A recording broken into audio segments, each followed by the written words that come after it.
That hall was never found by everyone, but everyone who entered it felt the same thing. The moment you stepped inside, a weight formed in your chest, something you couldn't explain. The wooden floor was worn. Every crack carried the trace of something that had happened there. The walls were silent, but they were not empty. This place did not speak. It remembered. At the center, the man was kneeling. He was not meditating. He was not resting.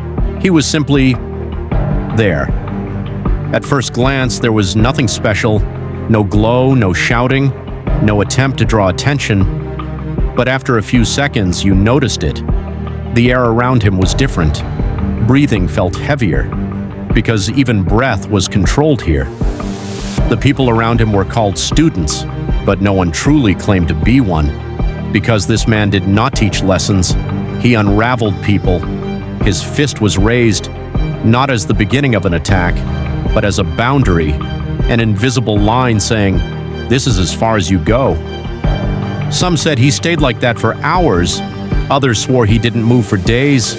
No one was certain, because time itself was unreliable in this place. One rumor claimed he once stopped moving just to watch the wind change direction. Another said he stayed silent for weeks to understand how water flows. No one knew what was true, but everyone agreed on one thing: his movements were not human. When he extended his fist, his muscles tightened, but his face never changed. Because someone who can't control their face will never control their body. Shouting was forbidden here, not because of rules, but because anyone who shouted was already defeated. Silence was the test. Those who couldn't endure it left. One day, someone new entered the hall. Young, fast, confident. Outside, everyone talked about him. "He's powerful," they said. "No one can stand against him." But the moment he stepped inside, his voice disappeared, because the man at the center didn't even look at him, and that disturbed him more than anything. After a while, he couldn't endure it. He moved forward. He wanted to prove his strength. What happened next was something no one could properly explain. There was a moment, just one moment, and then the young man was on the floor. He felt no strike, no pain, but he couldn't stand up. Because in this place, it wasn't the body that broke. It was balance. That young man never returned. But his name was whispered for a long time. The man was still kneeling. His fist was still raised. Some said he never grew tired. Others said he had forgotten what exhaustion was. The strangest rumor about him was this: one day he faced several people at once and never struck a single one of them. He only moved, and everyone who moved against him fell. His teachings were never written down. There was no book, no rules, yet everyone learned the same thing. Strength does not begin in the muscles. Strength begins in intent.